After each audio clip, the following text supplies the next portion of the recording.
Welcome to Let Me Fix This. Enjoy the video. In this video, I will explain how to start your Ford F250 with a key. First, make sure your vehicle is in a safe, level location. Then firmly insert your key into the ignition cylinder. Before turning, confirm the gear selector is securely in either park or neutral. This is a crucial safety step. Next, turn the key clockwise to the on position, allowing the dashboard lights to illuminate. Finally, continue turning the key to the start position until the engine fires up, then release it. Understanding the different key positions is essential for proper operation. When your key is in the OFF position, the steering wheel is typically locked and all power is off. Turning it one click to ACC provides power to non-essential accessories like your radio or charging ports. The on position fully powers the vehicle's electrical systems, preparing it for ignition. Finally, the start position momentarily engages the starter motor, which cranks the engine to begin combustion.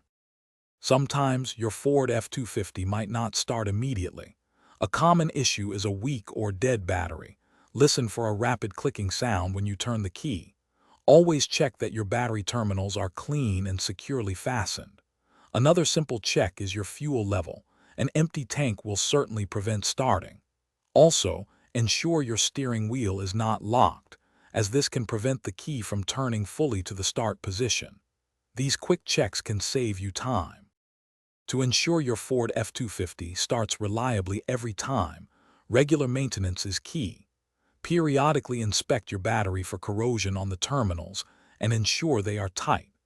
Consider having your starter motor and alternator tested every 2 years or 24,000 miles to catch potential issues early. Using a quality fuel system cleaner every few thousand miles can prevent fuel delivery problems.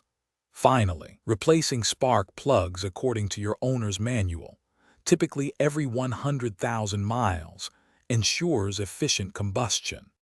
Thanks for watching. If you found this helpful, don't forget to like and subscribe.